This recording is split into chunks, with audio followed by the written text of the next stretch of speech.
요나를 보면서 그런 생각을 하게 됩니다. 하나님께서 왜 우리의 치부를 감춰주시지 않고 수치를 드러내시는가? 이 풍랑의 원인이 누구인가 하고 제비를 뽑을 때, 그래서 요나가 지목될 때, 그때 왜 하나님께서 요나의 죄를 감춰주시지 않으셨을까? 그 배에 요나만 죄 지은 거 아니고 많은 죄 지은 사람들이 있었을 텐데 그들의 손에 심판을 받게 하시는가? 그런데 오늘 주목하고 싶은 것은 여기까지가 이야기의 끝이 아니라는 것입니다. 요나의 이야기를 이어주는 바다 밑에 하나님이 예비하신 큰 물고기에 담긴 의미를 생각해 보려고 합니다. 큰 물고기는 하나님만 바라보는 기도원입니다. 요나가 물고기 뱃속에서 그의 하나님 여호와께 기도하여, 남들은 다 지금 자기의 신을 부르짖는데 깊이 잠든 요나의 모습, 그가 기도를 하지 않고 있다는 것은 그의 영혼이 잠들어 있다고 하는 것을 보여주는 것입니다. 그런데 이 요나가 그 배에서 던져져서 물고기 뱃속에 들어가니까 드디어 기도했다라고 기록하고 있습니다. 그런 면에서 고난의 물고기 뱃속은 내 영혼의 기도원입니다. 물고기 뱃속에서 경험하는 어둠과 두려움은 그의 영혼을 깨우는 알람입니다. 예수님께서 새벽 미명에 한적한 곳에 가서 기도하셨어요. 그때 제자들이 일어나서 찾아오죠. 어제 치유받은 많은 사람들이 예수님 찾고 있습니다. 근데 예수님께서 하시는 말씀, 우리가 다른 마을로 가자. 예수님은 사람들의 인기와 칭찬에 의해서 방향 감각을 잃어버리지 않으셨습니다. 그렇게 우리를 이 세상의 유혹과 인기에서 구해주는 게 무엇이겠습니까? 기도죠. 우리의 영혼이 기도를 통해서 그분의 아름다움과 영광을 바라볼 때 방향 감각을 잃게 했던 세상의 허영심이 사라지고 내가 왜 사는지 어디로 가는지 알게 되는 것입니다. 하나님께서는 두 개의 손을 가지고 계십니다. 한 손을 통해서는 우리를 던지시지만 다른 한 손을 통해서는 우리를 구조해 주십니다. 이 이야기가 우리의 이야기가 될 수 있는 것은 예수님이 보여준 것이 바로 요나의 표적이기 때문에, 요나 대신에 바다에 던져지신 분이 예수님이고 심판과 정죄를 받으신 분이 예수님이시고 그분이 3일 만에 부활하셨기 때문에 우리가 절망하지 말고 지금 우리에게 당한 고난이 세상의 멸망길에서 우리를 돌이키는 구조선임을 기억해야 되겠습니다. 우리가 전심으로 하나님을 믿음으로 소망하며 나갈 때 하나님께서 우리의 간구와 기도를 들어주실 줄로 믿습니다. 죄에서 자유를 얻게 하는 보혈의 능력, 주의 보혈 시험을 이기고 승리하니 참 놀라운 능력이로다. 제 정벽을 이기는 보혈의 능력, 주의 보혈 정결한 마음을 얻게 하니 참 놀라운 능력이로다. 눈보다 더 힘에 밝히는 것 보혈의 능력, 주의 보혈 부정한 모든 것 밝히시니 참 놀라운 능력이로다. 구주의 복음을 전할 제목 보혈의 능력, 주의 보혈 날마다 나에게 찬송 주니 참 놀라운 능력이로다. 주의 보혈 능력이 또다. 주의 피 믿고 주의 보혈 그 어린 양이 매우 깊이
살겠네. 할렐루야 찬송하세 찬송하세 주님 나를 구하셨네.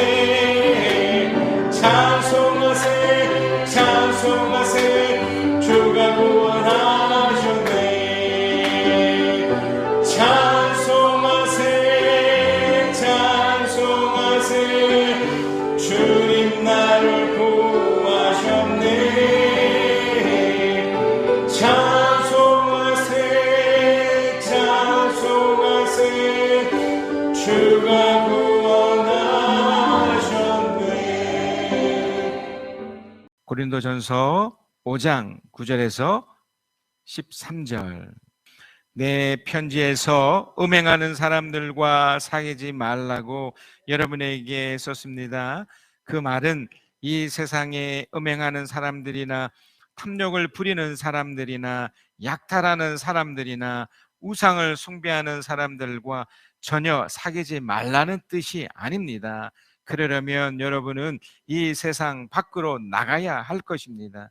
그러나 이제 내가 여러분에게 사귀지 말라고 쓰는 것은 신도라 하는 어떤 사람이 음행하는 사람이거나 탐욕을 부리는 사람이거나 우상을 숭배하는 사람이거나 사람을 중상하는 사람이거나 술 취하는 사람이거나 약탈하는 사람이면 그런 사람과는 함께 먹지도 말라는 말입니다. 밖에 있는 사람들을 심판하는 것이 나에게 무슨 상관이 있습니까? 여러분이 심판해야 할 사람들은 안에 있는 사람들이 아니겠습니까? 밖에 있는 사람들은 하나님께서 심판하실 것입니다.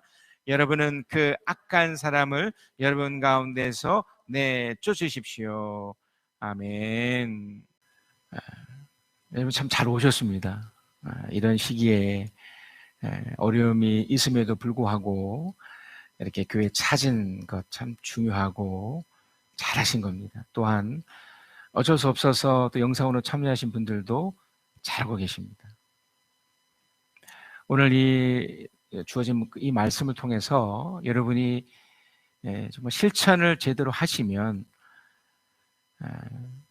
이미 말씀하셨던 하나님이 해결하시는 것을 경험하실 뿐만 아니고 축복이 뭔지도 제대로 이렇게 알게 되실 겁니다. 오늘 고린도전서 5장에 나타나는 그들에게 어떤 심각한 문제가 발생을 했습니다. 오늘 나타나는 것은 어떤 그 결과물이죠. 어떤 원인에 대한 결과, 문제에 대한 부정적인 결과들이 나타났어요. 5장 1절에도 보면 자기 아버지 아내를 데리고 사는 일이 있었다 이렇게 표현됩니다. 우리 지금 시대도 어떤 성적으로 뭐 그런 여러 가지 일들이 여러분 네로불람이라는 말을 아시지 않습니까? 그냥 로맨스로 여겨지는 시대가 됐죠. 어떤 성적인 것뿐만 아니라 여러 가지 상황들도 뭐 나만 괜찮으면 뭐 괜찮은 시대고 들키지만 않으면 괜찮은 시대죠. 그 당시에도 이런 일이 일어난 거예요. 그러니까 자신의 아버지의 아내를 이제 그 아들이 아마 살았는데 이제 이 사람이 신도예요. 그러니까 하나님의 성당 고린도 교회 안에 이런 사람이 있었는데 아무도 이런 부분에 대해서 지적을 할 수 없는 거죠. 사회적 현상이라 하더라도 이런 것들에 대해서 그냥 방치라고 이렇게 놔뒀던 거죠. 바울은 이 부분을 지적하고 싶었던 겁니다. 여러분 성경에 보면 야, 뭐 이런 내용까지 나와라는 굉장히 좀 거북스러운 이야기들, 좀 혐오스러운 내용들도 많이 나오거든요. 그 다윗의 그 아들 중에 그 아도니아라는 아들이 있습니다. 아도니아가 이제 그 형이었던 그 압살롬이 이제 안타깝게 죽고 이제 자신이 이제 왕이 되려고 할 때 실제로는 솔로몬이 왕이 되잖아요. 솔로몬 왕이 됩니다. 이제 아도니아가 이렇게 축출을 당하는 그 과정에서 그의 이제 배다른 어머니였던 그 벳사백에 찾아가서 부탁을 합니다. 그 부탁의 내용이 어떤 내용이냐면 그 다윗의 마지막 아내였던 그 아비삭을 달라는 거예요. 그 아비삭은 이제 어린 처녀였었기 때문에 이 아도니아가 아버지 저에게 주십시오. 제 아내를 맡겨 주십시오. 근데 이제 바세바가 뭐 들으니까 이제 그 당시에도 이제 이런 문화가 있었으니까 뭐 그럼 어때? 이렇게 됐던 거예요. 근데 솔로몬이 이걸 보고서 그 아도니아를 취행합니다. 물론 왕권에 대한 어떤 도전으로 볼 수도 있었지만 죄악이 드러났기 때문에. 예수님 시대에 또 이런 일이 있었죠. 그 세례자 요한이 안타깝게 죽음을 당했던 그 이유가 있었는데요. 뭐 예수님 시대도 마찬가지고 지금 시대도 마찬가지고 그 당시에 그 왕으로 이제 분봉 왕으로 있었던 헤롯의 또 하나의 아들이었던 헤롯 안티바스라는 그 왕이 그 갈릴리에서 이렇게 왕으로서 이렇게 다스리고 있어서 그때였습니다. 근데 이 안티바스가 아내를 하나 얻어요. 근데 이 아내가 어떤 아내냐면 그러니까 이 헤롯 안티바스의 이복 동생 헤롯 빌립의 아내였던 거죠. 그러니까 그 동생의 아내를 빼앗은 거예요. 그 헤로디아도 그 남편을 버리고, 그러니까 이 둘 사이에는 그러니까 전 남편이 되겠죠. 사이에게는 그 살로메라는 그 딸이 있었는데 그 딸이 이제 또 농간을 보죠. 물론 이 헤로디아가 이제 자신이 그 헤롯 빌립과 이제 깨지고 이제 이 헤롯 안티바스와 이렇게 결혼하는 그 과정에서 사람들에게 이제 막 가십거리가 됐잖아요. 특별히 그 세례자 요한이 막 이렇게 잘못됐다고 지적을 하니까 그 당시의 문화도 뭐 어때 뭐 이런 분위기였지만 이 세례자 요한이 자꾸 이렇게 흔히 말하면 막 지금으로 치면 막 신문에도 기고하고 뭐 매스컴에 나와서 그 잘못되었습니다 막 이렇게 해버리니까 이 그의 딸 살로메를 통해서 이 세례자 요한을 이제 죽여버리죠. 제가 지금 뭘 말씀드리고 싶냐면 이런 우리가 생각하는 이런 일들이 발생되었을 때 그들의 치유가 어떻게 되는가를 볼 필요가 있다는 거예요. 아도니아도 사실 이렇게 됐고 헤롯 안티바스도 그 후에 얼마 있지 않아서 가장 측근으로부터 이제 배신을 당해요. 그리고 그 당시에 그 로마의 로마 사람들에 의해서 추방을 당해서 그 안에 이제 그 현재 아내죠. 그 헤로디아와 그 외딴 곳에서 또 비참하게 살다가 비참하게 생을 마감하는 것으로 역사가 좀 말하고 있습니다. 우리가 볼 때는 뭐 이 세상에서는 뭐 어때라고 할 수 있는 일들이 하나님의 기준이죠. 하나님의 기준으로 우리가 봐야 되지만 그 기준으로 잘못됐다고 느껴지는 것들이 결국에는 다 폭로되고 드러나서 깨진다는 거예요. 하나님의 진노가 임한다는 겁니다. 근데 사실 이게 드러나는 것보다 더 심각한 것은 드러나지 않는 내면의 죄악이에요. 지금 이 고린도 교회에서 드러났던 자기 아버지 하나를 데리고 사는 이 일, 또 여러 가지 이런 이제 파생되는 일들은 이제 드러났기 때문에, 그러나 이전에 내면의 죄악들이 얼마나 이렇게 심각하게 확 이렇게 드러나는지, 근데 그걸 먼저 이렇게 봐야 되거든요. 지금 우리가 그 아프가니스탄 사태를 이렇게 보잖아요. 뭐 셀 수 없는 수백만의 사람들이 다 떠납니다. 지금 탈레반은 겉으로는 이제 포장을 하는 거죠. 우리는 절대 특별히 이 여자들에게 자유도 주고 뭐 이렇게 하겠습니다라고 하지만 그 살던 사람들은 그들의 그 내면, 그들의 그 은밀한 것이 얼마나 추악하고 험악하고 잔인한지를 알거든요. 그러니까 다 도망가는 거예요. 다 탈출하고 그렇게 되는 거죠. 그들이 갖고 있는 잘못된 그 심령, 그런 악이죠, 악. 그런 이제 문제화된 그런 것들이 그리고 그들 문화, 그들 사회 전반적으로 가서 특별히 이 여자가 단순히 소유물이 돼서 정말 마음대로 해도 되는 그런 존재로 바꿔버린, 그게 지금 이 시간에 이 지구상에 펼쳐지고 있는 일이에요. 저 북한만 해도 그렇지 않습니까? 똑같은 사람의 모습이지만 정말 사탄을 방불케 할 만큼의 그런 참혹한 일들이 지금 북한 땅에도, 지금 저 아프가니스탄에도 일어나고 있는 거죠. 드러난 것이 저 정도니 그 내면의 것들은 얼마나 더 잔인하고 무섭겠어요. 이제 문제는요, 이것이 교회 안에서 또 이런 공동체 안에서 일어나고 펼쳐진다는 겁니다. 자, 그래서 이런 것들을 해결을 해야 되잖아요. 하나님께서 분명히 해결하실 건데 그 대책을 우리가 생각해야 됩니다. 어떻게 해야 될까? 자, 이런 죄악들이 이렇게 드러날 때요, 이게 드러나잖아요. 이게 폭로가 되잖아요. 근데 그때 내 자신을 한번 돌아봐야 됩니다. 내 안에 있는, 주님을 믿고 있다 하더라도 내 안에 있는 그런 시커먼 그런 은밀한 죄악들이 있는지를 봐야 되는, 가장 현명한 방법은 혼자 있을 때를 보면 알아요. 나 자신이 지금 어떤 사회적으로 큰 문제들을 지금 뭐 이슈화해서 이걸 어떻게 해야겠습니다, 지금 이걸 말하고 싶지는 않아요. 왜냐면 그건 해결할 수도 없을 뿐더러 이건 방법이 없어요. 하나님의 심판, 하나님의 진노 외에는 그걸 통한 방법밖에 없거든요. 그런데 이것이 우리 개인에게도 똑같아요. 특히 교회에서 일어났던 이런 드러나는 일들이 지금 그 고린도 교회에서는 아무도 이것을 지적하지 않잖아요. 그걸 통해서 우리 스스로 한번 점검해 보자는 거죠. 그래서 첫 번째로 우리 자신의 모습을 한번 보자는 겁니다. 여러분, 혼자 있을 때 지금 어떻게 지내고 계십니까? 뭐 괜찮습니까? 은밀한 죄라는 것은 뭐 이렇게 사람들이 생각하는 막 대단하고 큰 것이 아니죠. 보통 이것은요, 우리들 속에 나타나진 여러 가지 현상들로 이렇게 표현될 수 있어요. 그런 이제 혼자 있을 때 혹시 막 불만이 쌓여져 있지 않으시나요? 막 불평이 있지는 않으시나요? 뭐 원망을 하고 싶지 않으신가요? 누굴 막 탓하고 싶지 않으세요? 막 짜증나진 않으십니까? 아니면 무기력한 채 그냥 아무것도 하기 싫은 모습을 있지 않으신가요?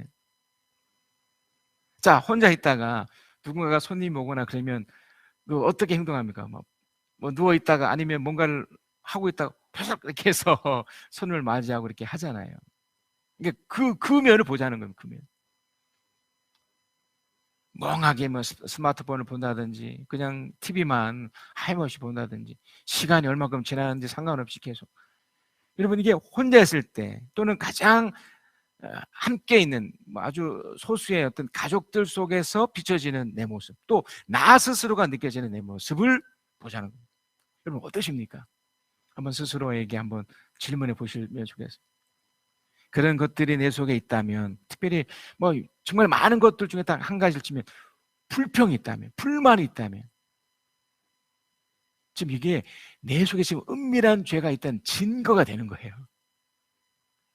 꼭 드러나는 어떤 죄로 나타나는 것뿐만 아니고 내 속에 드러나지 않지만, 사람들에게는 드러나지, 나는 이것을 드러낼 수 있거든요. 내 스스로는 내가 안단 말이에요. 자, 그래서 이제 이걸 어떻게 해결할 것이냐, 이걸 어떻게 풀 것이냐. 일단 바울은 이미 드러난 죄를 향해서, 물론 이 드러난 죄는 이미 은밀한 죄로부터 시작이 됐던 거잖아요. 바울은 너무나 단호하고 분명하게 얘기를 해요. 그러한 음행은 이방 사람들 가운데서도 볼 수 없는 것이다. 여러분이 교만해서 그런 현상을 통탄해야 되고 제거해야 된다라고 고린도전서 이제 5장 1절부터 이제 6절까지 강력하게 얘기를 하고 있습니다. 제거하라는 거예요. 제거. 그냥 둬서는 안 된다는 거예요. 방치해서는 안 된다는 거예요. 왜 방치해서는 안 되나요? 이미 제가 서두에 말씀드렸듯이 파괴가 되고 파멸이 되기 때문에 그래요. 죄라는 것은 우리들 속에 그냥 있어서 괜찮은 뭐 그런 것이 아니고, 그것이 반드시 어떤 마지막 결과물까지 가게 만들어요. 불평 불만은 어떻게 보면 전조예요. 이것으로 또 끝나면 괜찮지만 이것으로 끝나지 않고 이것이 원망으로 점점 심해져서 결국 자신을 파괴해서 그 많은 것을 또 겪게 되거든요. 교회에서 이렇게 분란이 되고 이렇게 깨졌을 때 그 처음 단계는요, 상대에 대한 불평부터 시작이 되더라고요. 불만부터 시작이 돼요. 목회자에 대해서 성도들 간에 그냥 섭섭함이 생기고 불평과 불만이 속에서 일어나요. 이유가 있겠죠. 근데 상대로 생각하지 않아요. 그냥 자기 입장에서 그냥 자기로 그냥 생각해 버려서 그걸 그냥 방치해 버리죠. 불평한 채, 불만한 채. 그 저는 이런 분들을 많이 겪다 보니까 이제 하나의 어떤 패턴을 이렇게 보게 되거든요. 우리들 안에 이런 것들이 찾아지면 절대로 방치하거나 그냥 놔둬서는 안 된다. 이 첫 번째입니다. 첫 번째 해결책. 절대로 그냥 두어서는 안 됩니다. 여러분 안에 불평이 생기고 불만이 있을 때 절대로 그냥 놔둬서는 안 된다는 겁니다. 그럼 이걸 어떻게 된다고요? 제거해야 됩니다. 제거. 자, 일단 오해할 수 있는 게 있습니다. 이제 이것을 제거한다는 이유로 우리가 읽었던 그 오늘 내용 중에도 있지만 내 편지에서 음행하는 사람들이나 탐욕을 부리는 사람들이나 약탈하는 사람들이나 우상을 숭배하는 사람들과 전혀 사귀지 말라는 뜻이 아닙니다. 라고 바울은 얘기하고 있죠. 그러니까 이제 이 죄라는 것이 영향을 받는 건데 이 영향을 받아서 사실 내 속에서 머물러 있는 거거든요.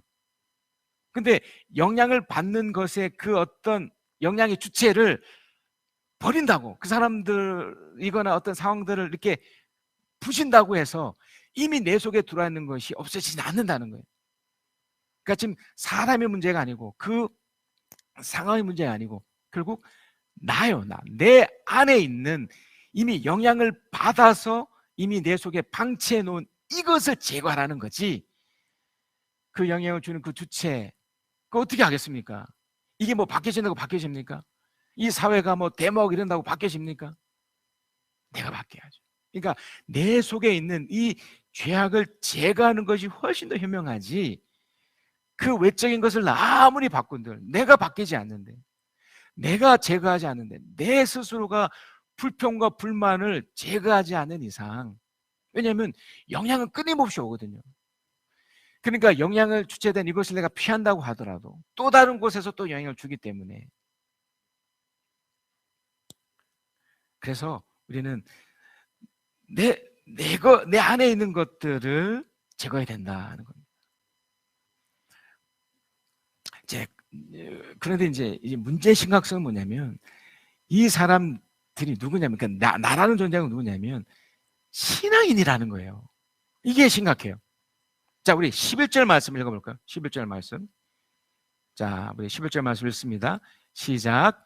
그러나 이제 내가 여러분에게 사귀지 말라고 쓰는 것은 신도라고 하는 어떤 사람이 음행하는 사람이거나 탐욕을 부리는 사람이거나 우상을 숭배하는 사람이거나 사람을 중상하는 사람이거나 술 취하는 사람이거나 약탈이라는 사람이라면 그런 사람과는 함께 먹지도 말라는 말입니다.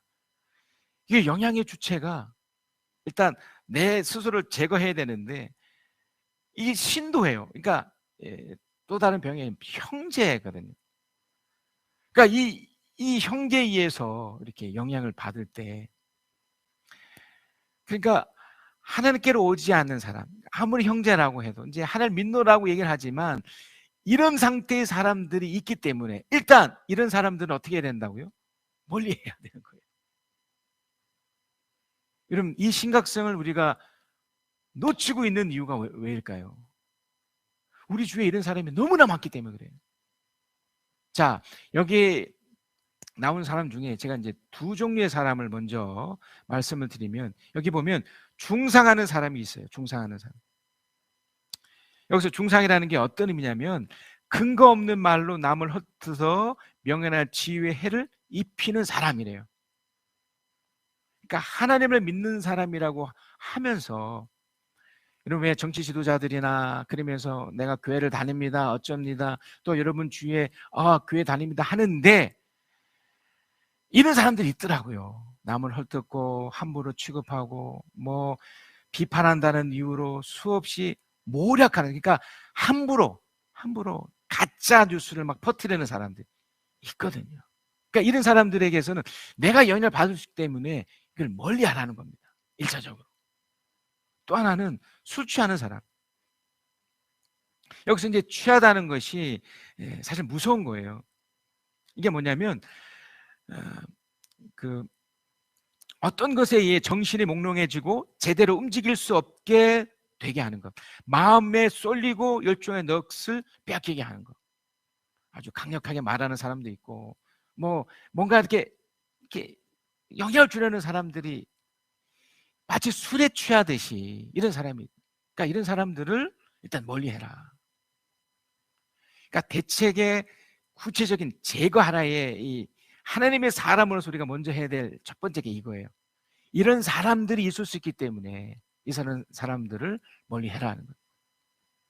여러분, 제가 늘 말씀드리지만 하나님의 사람들은 착한 사람이 아니에요. 착한 사람이 될 수도 없고, 그러니까 이겨내고 극복해내는 사람들인데 늘 영향을 받기 때문에, 또 영향을 주는 사람들이기 때문에 그 영향에 우선적으로 이런 사람이 혹 주위에 있다면 어떻게 됩니까? 제가 이게 멀리 해야 돼요. 할 수만 있으면 피해야 돼요. 교회에 이런 사람이 있다면 어떻게 되나요? 예. 그래서 성경에는 7이라는 제도가 있어요. 교회는 7이라는 제도가 있어요. 공동체에 또 이런 사람이 있다면. 그래서 지금 고린도 교회에 그런 말도 안 되는 비상식적인 그런 행위를 하는 신도 안에 이런 사람이 있었기 때문에 이 바울도 아주 단호하게 그를 치리하고 있는 거거든요. 제거해라, 떠나게 해라 라고까지 강력하게 지금 얘기를 하고 있는 겁니다. 자, 이 첫 번째가 된다면 이제 두 번째가 자기 자신이죠. 이미 제가 말씀드렸듯이 이미 영향을 받은 건 어떻게 하겠어요? 영향을 주는 주체를 뭐 그런 식으로 이렇게 멀리하면 또 좋겠지만 또 그렇지 않은 경우도, 애매한 경우도 많잖아요. 뭐 중상만 하겠습니까? 또 뭐 늑대 같은 사람도 있잖아요. 겉으로는 막 화려하지만 속으로는 이렇게 있음에도 막, 그러니까 우리가 그걸 어떻게 뭐 모를 수도 있잖아요. 근데 이제 영향을 받아버렸어요. 막 드러나면 딱 이렇게 제거하면 되고 이렇게 피하면 되는데, 그렇지 않은 사람들로 인해서 내가 영향을 받아버렸어요. 또 수많은 여러 가지를 통해서 이렇게 영향을 받아버리지, 세상을 통해서. 자, 내가 이 받은 상태에서 이걸 이제 제거해야 되잖아요. 여기에서 이제 중요한 원리들이 있습니다. 오늘 보면 6절에 보면 이런 표현이 있어요. 적은 누룩이 온 반죽을 부풀게 한다는 것을 알지 못하는가? 새 반죽이 되기 위해서는 누구 누룩을 깨끗이 치우라. 그러니까 이거를 첫 번째 어떤 대상을 향해 제거하는 것으로도 나타날 수 있지만 자기 자신을 향해서 영향을 받은 것에 대해 이걸 누룩이라고 표현했거든요. 이거를 제거해라. 이 제거하라의 또 다른 표현이 제가 표현한 단호하기예요. 단호하기. 매우 과당성 있게 엄격한 잣대로 뿌리 뽑는 거예요. 이걸 단호하게 해요. 이거 하라는 겁니다. 자기 자신을 향해서. 왜냐하면 이 누룩이 빵을 부풀게 하잖아요. 그런 것처럼 우리 인생 속에 그 영향이, 잘못된 것이 우리 속에 와서 나를 심지어 결국엔 파괴할 수 있기 때문에 이것을 제거해야 된다. 이것을 뽑아내야 된다. 그러니까 쉽게도 말씀드리면, 만약에 여러분이 불평이 생기잖아요. 불만이 일어나 버리잖아요. 이것이 죄라고 인식을 함과도 이걸 누룩이라고 여기셔야 돼요. 내가 지금 왜 이렇게 무기력해 있지? 내가 지금 왜 이렇게 불평하고 있지? 내가 지금 왜 불만을 썼지? 내 마음속에 왜 이렇지? 라고 딱 진단과 동시에 이 누룩이라는 걸 감지해서 어떻게 해요? 이걸 단호하게 과당성 있게 딱 제거해버려야 된다. 마치 이제 우리 곧 이제 수술을 앞두고 계시는데 몸에 좋지 않은 것이 있을 땐 수술을 통해서도 딱 집어내 버려야 돼요. 잘라내 버려야 돼요. 그 작업을 해야 된다는 겁니다. 자, 그러면 구체적으로 어떻게 할까?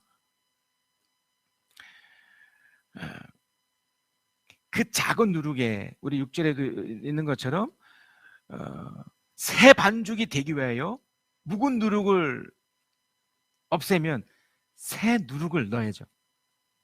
그러니까 진정한 영향을 받으라는 거죠. 예수의 영향을 받으라는 겁니다. 여러분, 여러분이 목사를 참 존경하잖아요. 좋아해 주시고. 근데 만약에 저랑 한 집에서 같이 살라고 하면 여러분 사시겠습니까? 이게 비현실적인 내용이죠. 근데 보세요. 예수 그리스도를 영, 성령, 눈에 보이지 않지만 거룩한 영으로 나와 함께 산다면 어떠세요? 근데 그 영이 무엇을 했냐면 나를 위해서 죽음이라는 것으로 희생하셨어요. 엄청난 거잖아요. 그 성령이 내 속에 들어왔다. 나와 함께 살고 있다라고 한번 생각해 보자고요. 그러면 내 속에 불평이 생기거나 불만이 있을 때 갈등되지 않을까요? 부딪히지 않을까요? 하나님을 아예 모르는 사람들은 갈등할 필요가 없어요. 고민할 수도 없고요. 왜냐하면 불평 그 자체니까, 불만 그 자체니까. 늘 짜증 속에 살아요. 눈을 뜰 때부터 눈을 잘 때까지 늘. 그런데 나는 어떤 영향을 이제 받게 됐냐면 세상의 영향이 아니라 새로운 누룩인 예수의 영을 받아서 지금 내 안에 예수의 영이 살고 있기 때문에 분명 내 안에는 무엇이 또 존재하느냐면 불만과 불평이 아닌 그 예수의 영을 통해서 누려지는 뭐가 있을까요? 기쁨과 평안이 또 존재하고 있는 겁니다. 그래서 첫 번째 단계는 이게 갈등하겠죠. 막 싸우겠죠. 두 가지 같이 있으니까. 그래서 여기서 이제 구체적인 첫 번째가 뭐냐면 그래서 세상의 감정에 속으면 안 돼요. 불평, 불만, 원망 이런 것들은 하나님이 주시는 그러니까 주의 영, 성령이 주시는 감정 또는 그 영향이 절대 아니라는 거죠. 그게 뭐예요? 이렇게 든다는 것은 속고 있는 거죠. 누구 탓을 하고 무력이 오고 멍한 상태에서 그냥 스마트폰만 쳐다보고 있고 그냥 멍한 상태에서 그냥 TV만 보고 있고 아무 생각 없이 그냥 시간이 흘러가듯 진행되는 이 모든 것들이 절대로 성령이 주는 마음이 아니고 성령의 영이 아니에요. 그래서 여러분 속으면 안 되는 거예요. 만약에 아직 예수의 영을 받지 않으셨다면 예수 영접하면 되고요. 이미 예수 영접한 사람들이라면 속으면 안 돼요. 여러분 이게 중요합니다. 여러분의 상태는 항상 기쁨의 상태, 뭐 기쁨까지는 아니더라도 최소한 평안의 상태까지 유지돼 있어야 이게 정상적인 모습이에요. 이런 모습이니 어떻게 자기 아버지의 아내를 데리고 사는 일이 있을 수 있습니까? 어떻게 세상을 향해 짜증을 내고 불평을 하고 할 수 있을까요? 있을 수가 없죠. 내가 지금 속고 있기 때문에 그래요. 자, 그래서 두 번째는 속고 있다는 걸 알게 된다면 좀 더 쉬워지죠? 성령을 의지하면 돼요. 그때부터. 그래서 여러분이 어떤 습관이 붙어 있으셔야 되냐면 어떤 모습이 있으셔야 되냐면 어떤 그런 것들이 감지가 되잖아요. 내가 지금 불평하려고 하네. 내가 지금 뭔가 불만이 막 쌓이려고 하네. 내가 막 화가 나려고 하네. 내가 뭔가 이게 진행되려고 하려고 하네라고 동시에 내 속에서 하나님 도와주세요 라고 해야 돼요. 하나님 저를 불쌍히 여겨달라고 기도해야 돼요. 여러분 반드시 죄에 대한 대가가 있어요. 그래서 예수가 죽은 거잖아요. 우리들도 이 땅에 살면서 이미 잘못된 영향들로 계속 공격받고 있기 때문에 쉽게 무너질 수 있고 넘어질 수 있어요. 근데 그 넘어진 것에 대한 또 쓰러진 것에 대한 결과물이 있어요. 하나님 믿는다고 해서 이것이 다 없어지는 게 아니라는 거예요. 여러분 못된 짓 하면 못된 것에 대한 결과를 맞아요. 왜 이걸 놓치시나요? 그래서 이런 하나님께로 오지 않은 것이 있을 때마다 이걸 자꾸 쓰셔야 돼요. 하나님께 의지하는 훈련, 하나님 붙잡는 이것을 자꾸 하셔야 돼요. 하나님 도와주세요. 내 연약할 수 있지만 하나님 진노 중이라도 혹시 이것이 하나님의 심판에 펼쳐진 것이라도 주님 도와달라고. 자, 이렇게 하면요 어디까지 가게 되면 이 세 번째가 돼요. 죄를 미워하는 단계까지 가게 돼 있어요. 제가 며칠 전에 잠을 못 잘 정도로 이 모기 한 마리가 얼마나 저를 괴롭히는지. 그래 결국 불을 켜고 이 모기 잡겠다고. 그 모기가 제 피를 먹으면 얼마나 먹겠습니까만 내가 잠을 못 자는 거예요. 너무 괴로운 거예요. 그래서 모기를 결국 잡았습니다. 잡았는데 피가 탁 터지더라고요. 통쾌했습니다. 잡았으니까. 여러분, 죄를 이렇게 여기셔야 돼요. 모기처럼 아주 작지만 뭐 눈에도 안 보이잖아요. 막 이렇게 열심히 봐야 될 정도로. 하지만 그걸 잡게 되면 편안하게 잠을 잘 수 있잖아요. 죄는 자꾸 방치하고 그냥 놔두면 놔둘수록 시간이 지나면 이것이 점점 더 나를 괴롭게 만들어요. 여러분, 모기로 인해서 죽는 사람도 있습니다. 아시잖아요. 바이러스는 뇌염 모기 같은 거는. 지금 코로나 사태도 결국 작은 바이러스를 방치했을 때, 그냥 놔뒀을 때 결국 죽음까지 이르는 치명상을 얻는다고 그러잖아요. 그러니까 죄를 미워하는 것까지 가셔야 돼요. 아, 내가 이 불평하는 것, 이 불만하는 것, 이건 잘못된 거야, 틀린 거야, 옳고 그름으로 받아들이셔서 이거를 싫어, 나는 불평하지 않을 거야, 나는 불만 갖지 않을 거야, 하나님을 원망하지 않을 거야, 누구를 탓하지 않을 거야, 하나님만 의지하고 내가 나갈 거야 라고 여기시는 거죠. 여러분, 오늘 우리에게 주신 말씀 여러분 기억하십니까? 오늘 새벽에 지금 우리 에스겔서 우리 18장에서 21장을 읽고 있는데요, 오늘 주신 말씀 중에 18장 21절에서 24절, 에스겔서 18장 21, 24절 말씀이 있습니다.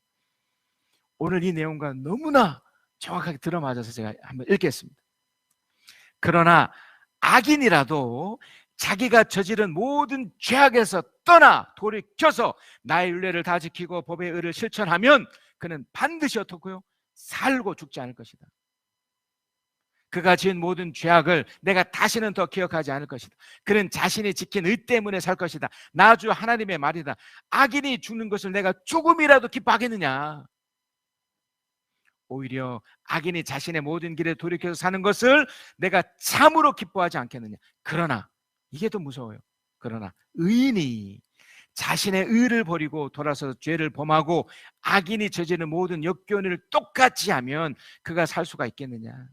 그가 지킨 모든 의는 전혀 기억되지 않을 것이다. 그는 자신의 불성실과 자신의 진 죄 때문에 죽을 것이다. 여러분, 예수 그리스도가 나를 대신해서 죽은 거예요. 대신해서요. 그러나 내 대가는 내가 지는 거예요. 내가 천국 가는 거지, 주님이 대신 가주시는 게 아닌 거죠. 하나님이 나를 구원하신 것이지. 그러니까 내가 해야 될 건 해야 되는 거예요. 여러분, 값싼 복음에 속지 마세요. 여러분 안에 죄를 심각하게 여기셔서 이기시고 제거하셔서 하나님의 축복을, 하나님의 은혜를 날마다 누리실 그리스도는 축복합니다. 모든 것이 은혜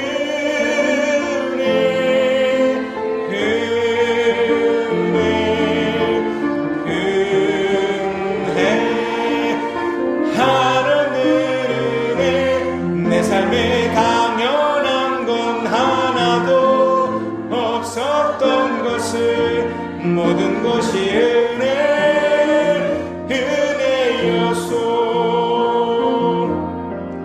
내가 누려왔던 모든 것들이, 내가 지나왔던 모든 시간이, 내가 걸어왔던 모든 순간이 당연한 것 아니라 은혜였소.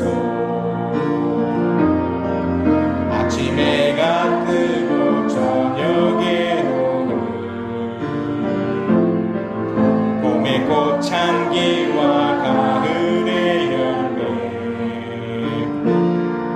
변하는 계절의 모든 순간이 당연한 것 아니라 은혜였소. 모든 것이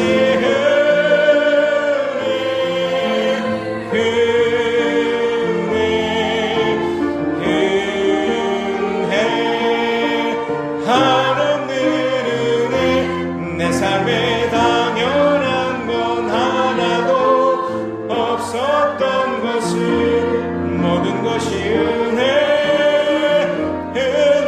은혜였소. 우리를 축복하셔서 감사합니다. 우리의 은밀한 죄들을 다 십자가 앞에 다 감춰주시고 주의 보혈로 깨끗이 씻어주시며 주님을 인한 기쁨과 행복으로 하루를 가치고 보람되고 행복하게 살아가게 하여 주시옵소서.